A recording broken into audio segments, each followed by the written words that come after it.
Last time I was in Luke, I talked about failure and how as Christians we need to understand specifically that God deals with failure differently than every other religion, any other worldview. And in that, today, we're talking about the reason we fail. That we all will struggle in this faith. There is no person that has confessed their faith in Christ and said, oh, it's so easy. There's been nobody. Every person has realized this is truly following Christ. There is life, but it's a denying of yourself. The question that we're going through in this series through Luke is just understanding who is Jesus, because that's what Luke's goal is as he writes to Theophilus, so that Theophilus would know with certainty what he believes. And so for you, church, to have conviction, to know the nuances of the faith, who Jesus is, what he has taught. And that's what I leave you with as we get into the Word. Luke 9, open up your Bibles to Luke 9, 46 to 56. Just prior to this passage, the disciples are commissioned to do this mission. They're given authority to share the gospel, preach the gospel, to heal. They see all this happen.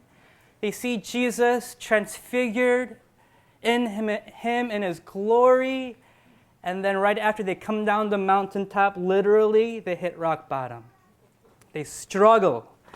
They fail in 3 straight occurrences, and we're looking at two. We're looking at the next 3 here, and specifically why someone fails.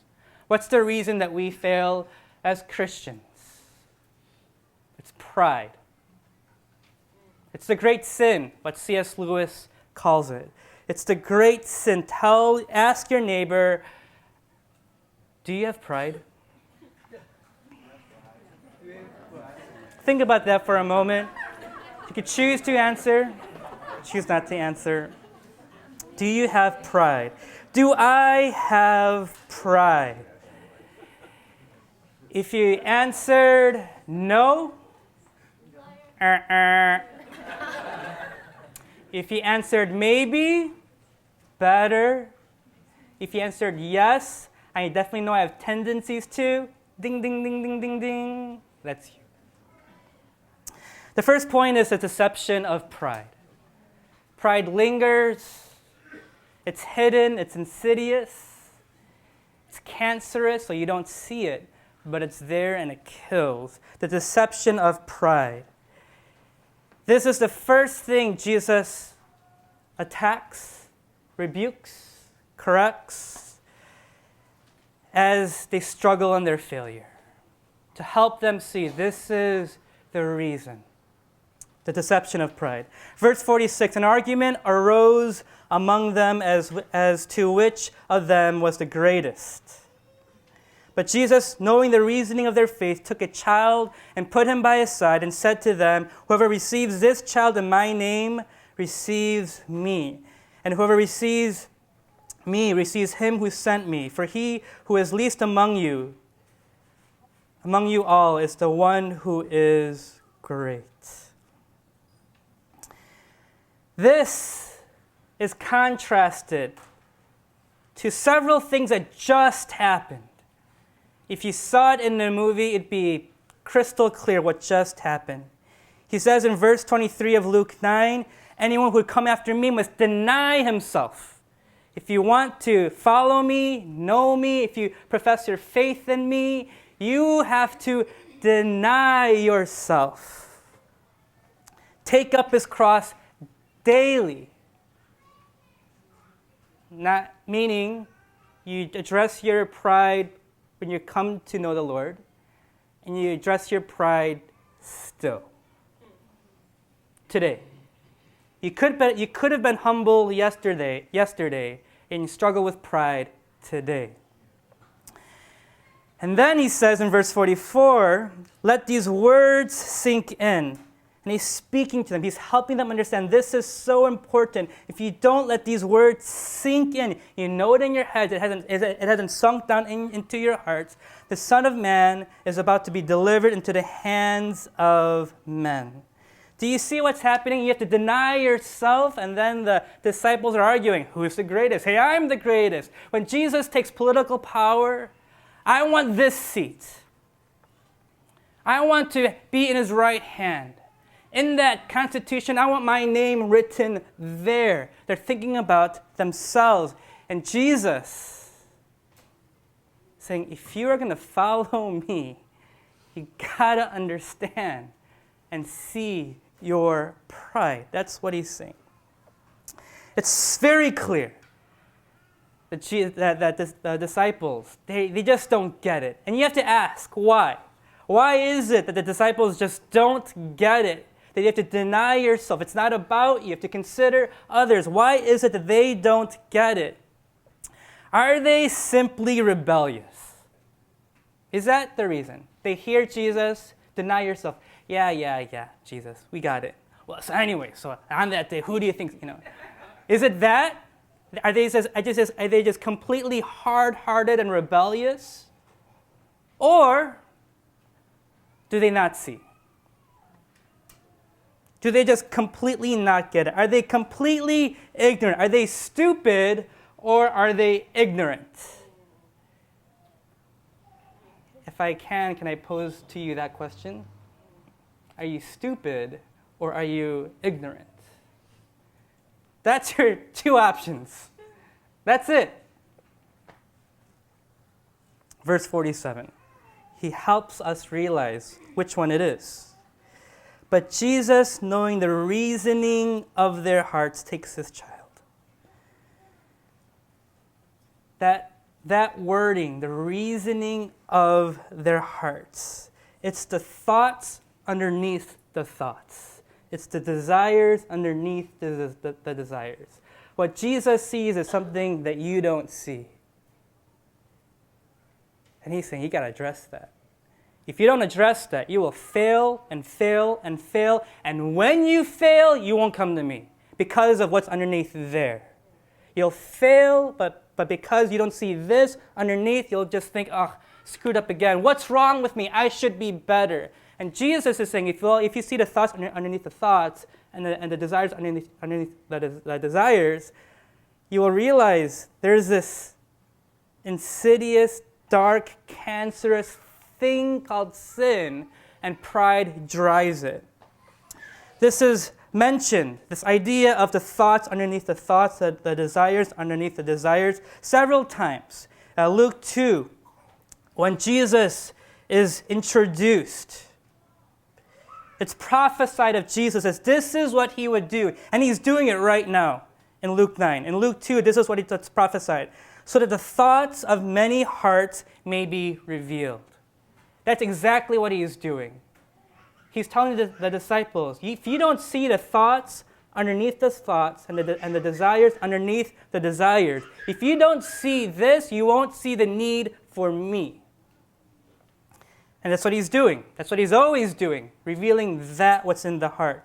Luke 5:22, same idea. When the scribes and Pharisees challenged Jesus forgiving the paralytic, Jesus then heals the paralytic to prove that he has forgiven and has the power to heal. And in verse 22 it says, Jesus perceiving their thoughts, same word, same idea, and said to them, why do you question? Why do you question? Luke 6, same idea. The scribes and Pharisees see Jesus healing. In verse 8 he says, but he knew their thoughts and he addresses those thoughts.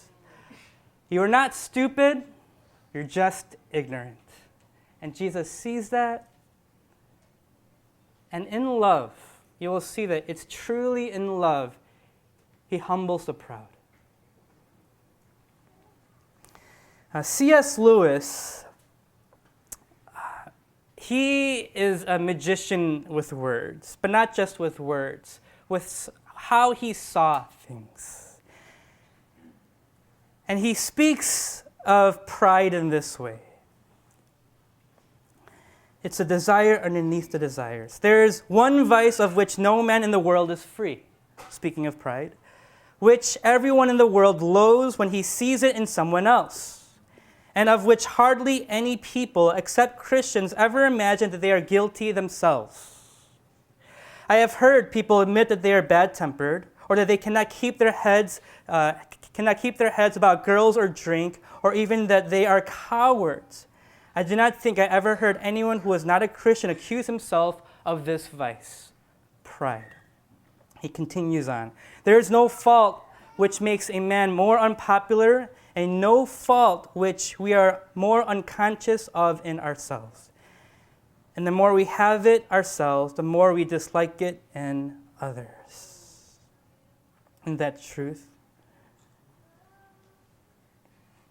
There's no fault that makes any person more unpopular. All the movies are composed of a figure who is humble yet confident. There has been no movie, well, there has been, but there has been really no movie where the hero is humble, sacrificial, servant-like. You think about Harry Potter. That's his whole story. Frodo, right? His whole idea of helping, of serving in that way. Jesus knows, he sees the thoughts underneath the thoughts. And so when you were asked, do you have pride?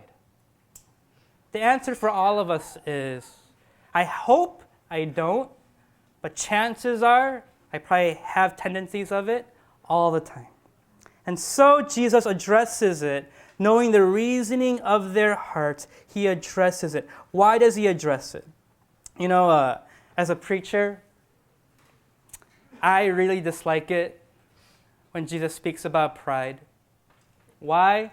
Because one, I have to speak to you, prideful people, but also because it's so hard to do. It's the hardest topics to challenge, to preach, to help people see this in themselves, because it's so deceptive. No one thinks, that's right, I need to hear that message today. Because it's so deceptive. But not only that, because it's so wicked. It's so utterly wicked, the wickedness of pride. At some point, pride is going to bite you back. It's going to happen. Muhammad Ali, known to be the greatest boxer of all time, once said, it's hard to be humble when you're as great as I am. Goes on a flight takes off. The stewardess reminds Ali to fasten his seatbelt. Supposedly he says, Superman don't need no seatbelt. The stewardess responds, Superman don't need no airplane. It bites you back. It bites you back. And I want you to know that. It can go by for a few days, few weeks, few years. It bites you back because it's wicked. It is your enemy. And so Jesus, knowing the reasoning of their hearts, he doesn't speak about their pride. He shows them.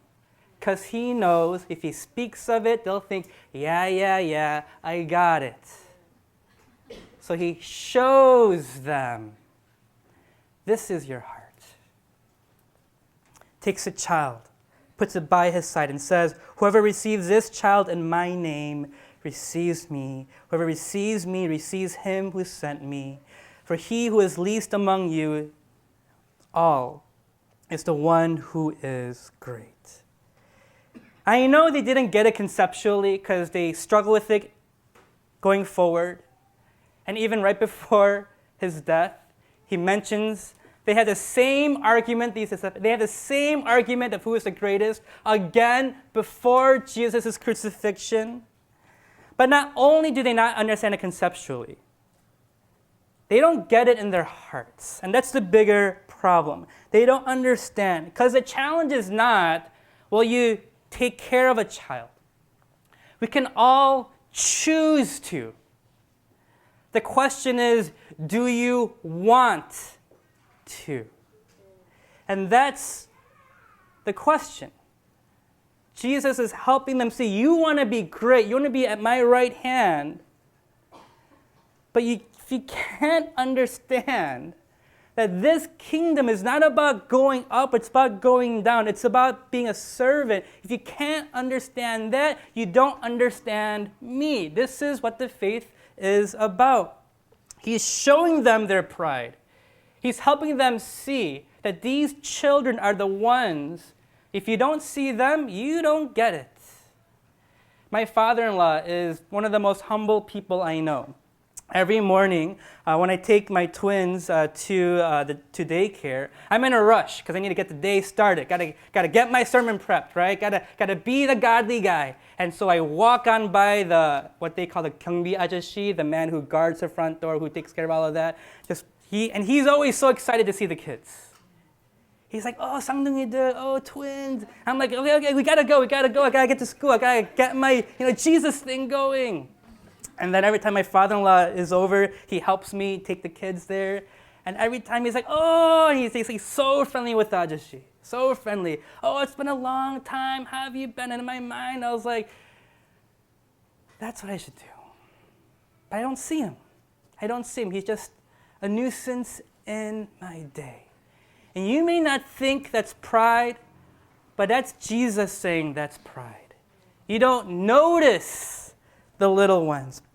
It's one thing to show your pride, to show that you're prideful. It's a whole other thing to show this is what it looks like to be humble.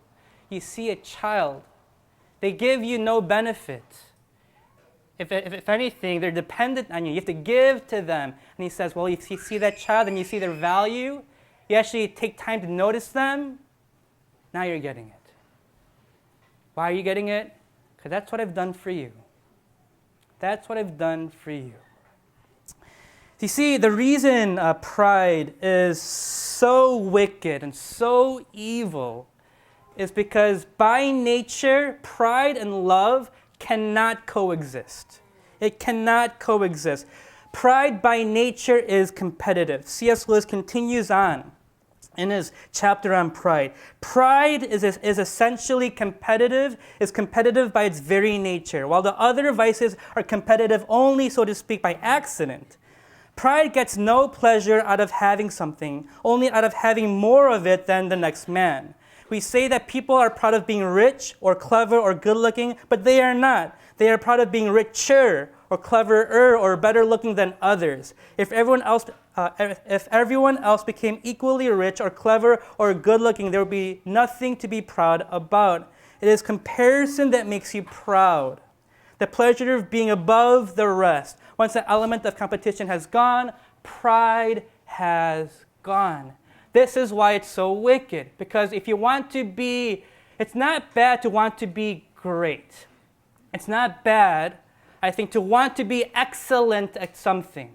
I don't think that's bad. It's when you want to be the greatest. Because in being the greatest, by definition, you are putting everyone else down. And so he continues on, C.S. Lewis. The Christians are right. It is pride that has been the chief cause of misery in every nation and every family since the world began. Other vices may sometimes bring people together. You may find good fellowship and jokes and friendliness amongst drunken people or unchaste people. But pride always means enmity. Always. It is enmity. And not only enmity between man and man, but enmity to God. This is why it's one deceptive and wicked. It's the cause of Satan's fall. It's the cause of Adam's sin. And since then, it's been pride.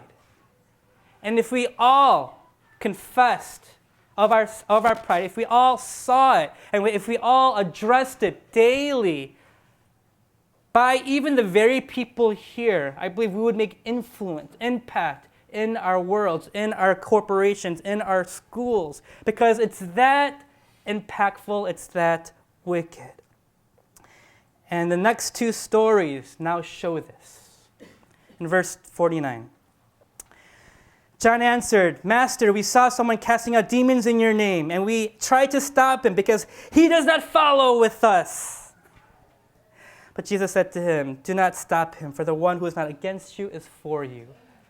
Pride, competition. He's not a part of our tribe, our brand of Christianity. Sounds all too familiar. Pride discriminates, pride judges. Continues on. When the days drew near for him to be taken up, he set his face to go to Jerusalem, and he sent messengers ahead of him, who went and entered a village of the Samaritans to make preparation for him. But the people did not receive him because his face was set toward Jerusalem. When his disciples, James and John, saw it, they said, Lord, do you want us to tell fire to come down from heaven and consume them? But he turned and rebuked them, and they went on to another village. It's like, disciples, come on. Like, really? Jesus, do you want us to call down fire and consume them? It's like, give me something to work with, right? But this is far too often our attitude when we see injustice. This is for me personally, when I go to Myeongdong and I see Christians evangelize by saying, repent, you'll go to hell. I think it's pride. I think humility approaches it very differently. I think when you see someone in an act of injustice, maybe abortion, because you believe life starts at the womb, at conception, and you simply only protest, in my mind, that is not the Christian way. Because the Christian way is not prideful, it's not even judgmental, it's compassionate. You have sympathy. You wonder what brought this person to this predicament. Yes, it's a life that matters, but our approach should be characterized not by pride, not by judgment, but by humility. It's absolutely wicked, it's absolutely insidious, it's hidden, it's covert, it's deceptive. This is why there's been evil since the beginning, and if you think about it, this is what the main problem is with the world. You think about bullying. What is bullying? This problem that we have. Now with the internet, it's not just in schools, it's online. What is that? Is it not just simply social pride? Simply thinking I'm better than you, and therefore I can treat you the way that I want. I've got better clothes than you, and therefore I can treat you the way that Is it not pride? Is that not what the definition of pride is? Is not racism simply pride of a race? Is not sexism simply pride of a gender? Is not oppression simply pride, driven by being proud? This is why it's so wicked. It seems like, what's the big deal, wanting to be the best? Because by nature, there's no room for love. By nature, you climb on top of other people to be the best. This is why it's so evil. And this is why he says, whoever receives this child, we can all receive a child. Do you want to? Do you even notice them? Do you even see them? When you see them, their value, who they are, you're starting to get it. Because again, that's what God has done for us, being mindful of us. If pride is competition, then humility is service. If pride is competition, humility is service. This idea of pride and humility is one of the hardest things for me to understand conceptually. I read and read and read trying to understand this. And when I understand it simply in terms of attitude, are you competing with people all the time, trying to be the best?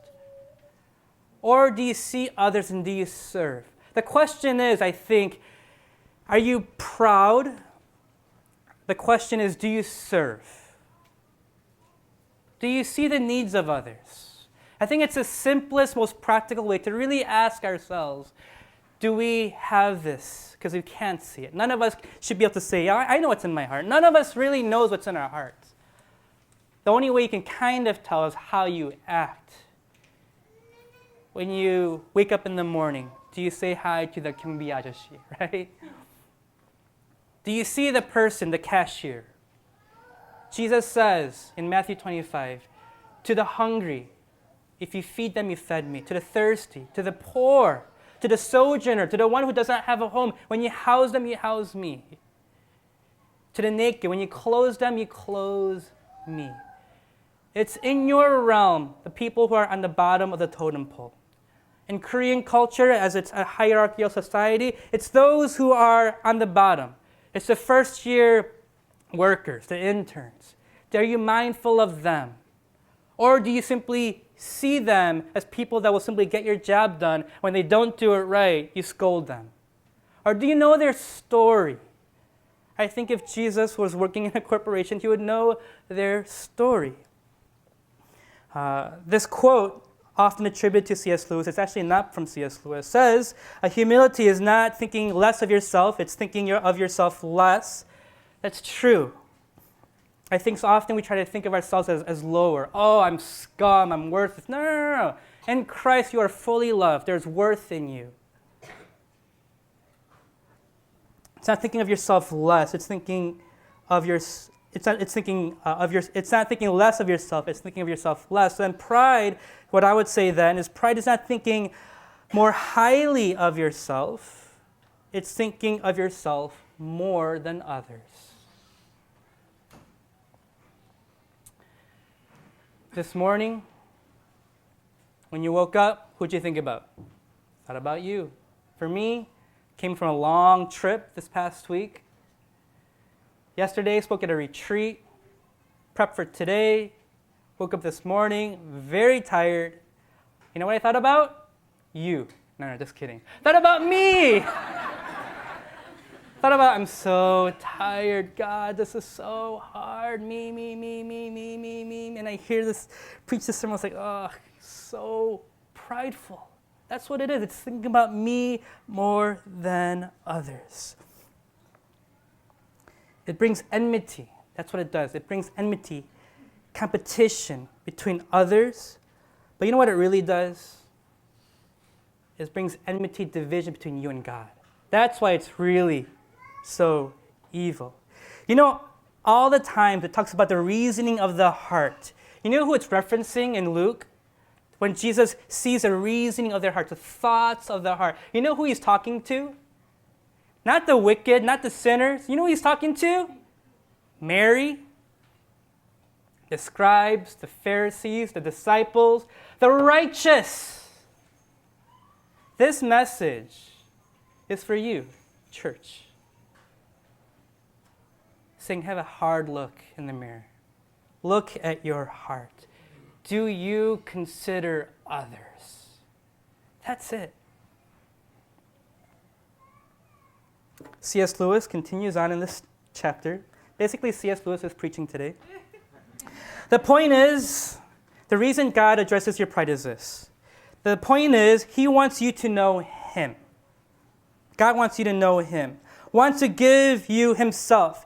And he and you are two things of such a kind that if you really get into any kind of touch with him, you will in fact be humble. Delightedly humble. Feeling the infinite relief of having for once got rid of all the silly nonsense about your own dignity, which has made you restless and unhappy all your life. It's pride that makes you miserable. When you see someone else and you say, I want that, you are fine with your iPhone. And then you look over and you see someone has a new iPhone. I want that. That's what pride does. It makes you miserable, unhappy. He continues on. He is trying to make you humble in order to make this moment possible. What moment is he talking about? Trying to take off a lot of silly, ugly, fancy dress in which we have all got ourselves up and are strutting about like little idiots we are. I wish I had got a bit further with humility myself. If I had, I could probably tell you more about this relief, the comfort, the taking off the fancy dress off. Getting rid of the false self with all its look at me, aren't I a good boy, and all its posing and posturing. To even get near it, even for a moment, is like a drink of cold water to a man in a desert. That's what God is doing. When he reveals your pride, he's not simply trying to break you just to break you. He's not masochistic. Pride leads to misery. It brings tension, conflict, enmity between man and God.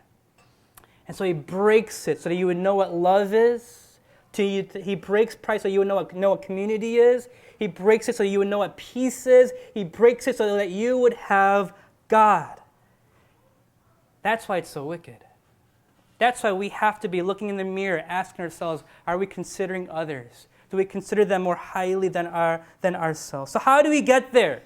Because if I ended here, tomorrow you would still be miserable sinners.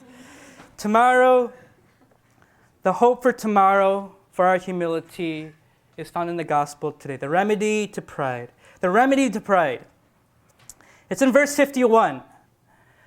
When the days drew near for him to be taken up, what's it referencing?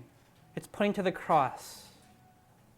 He's thinking about the cross. When the days drew near for him to be taken up, he sets his face to go to Jerusalem. The idea of setting his face is he has decided. He's saying, I must. Why? I believe it's in light of their failure. I believe it's seeing the reasoning of our hearts and seeing our pride. He sees that and he knows he needs to address that. But the way that we are humbled is not by breaking us. The way that we are humbled is by grace and love. When we encounter grace and love, our hearts melt. Isn't that what Frozen is about? You know that movie Frozen? An act of true love will thaw a frozen heart. Anna's turning to ice. Time's ticking. She needs to find Kristoff so that she could find love. She sees Kristoff at a distance. Kristoff sees Anna. They lock eyes. They run towards each other, hoping that that moment of love would melt the heart. But then Hans raises the sword to kill Elsa. Anna hears, turns, runs, and just in the nick of time, she's able to stop Hans, but that moment freezes. Her heart, her body is cold. Elsa looks up, sees Anna frozen. Her heart is hard. Hugs her. Thinking that she's dead, thinking that she's gone. And what's happening? As Elsa is hugging her, Anna is thawing. Because the only way to soften a hard heart is an act of true love. That's what Christ did for you on the cross. In all our posturing, posing, putting our best dress forward, right? Dressing to impress, and all of that, it's pride. Because what's driving that is wanting to be accepted, wanting to be loved, saying, am I good enough? And what the gospel says is in your misery, in your brokenness, you are loved. When you understand that, when you understand that God is mindful of you, that is when you can genuinely consider others.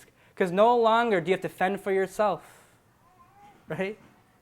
God has looked out for you, is looking out for you. And that is why, that's what frees you. That's the remedy to pride, to know the gospel, to know that you're deeply loved. In him, he has a plan for you. And in that, now you can consider others. You want that promotion, but you also know someone else is qualified? Maybe you give it up. Because God looks out for you.